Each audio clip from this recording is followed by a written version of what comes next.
So near the lily pond at the back of Noel's building, and we can see the Nymphaea species flowering away there, looking rather sweet. I can't see any action so far from the Nelumbo. Oh, hang on, there is a little bit. There's something happening. The Nelumbo nucifera, which is the lotus. So all of these plants with the leaves floating flat on the water, that's the Nymphaea species. And then just starting to come out from the mud, these are the leaves of the Nelumbo nucifera,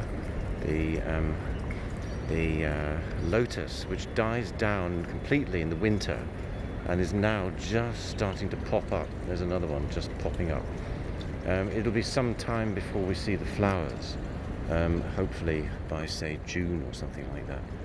But anyway, actually, that wasn't really why I stopped here. I stopped here because I wanted to show you this on the other side of the path. Now, this little tiddly thing here, in between these little Ixora chinensis, this is a ground cover on your list, and this is Ophiopogon japonicus nana.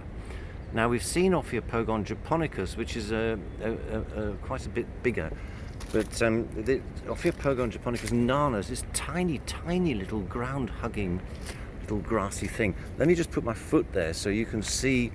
You can see the scale of it, right? They really are little tiny things. You know, these you'd have to, and in order to get that kind of coverage, you have to plant them very, very close. I mean, even closer than 100 millimeter centers, you know, probably 75 or even 50 millimeter centers you'd have to plant each little tiddly plant, and that's expensive. It's labor, you know, it's labor intensive and difficult to do. Well, not difficult to do, but I mean, it just takes a long time. So, you know, everywhere where we see the lawn grass dying away underneath the trees, you know, one sensible solution is exactly this, you know, to plant, as they have done here, to plant the Ophiopogon japonicus nana, but you just need so many of them. You know, I mean, if you plant them at 100 millimeter centers, that's 100 plants per meter squared.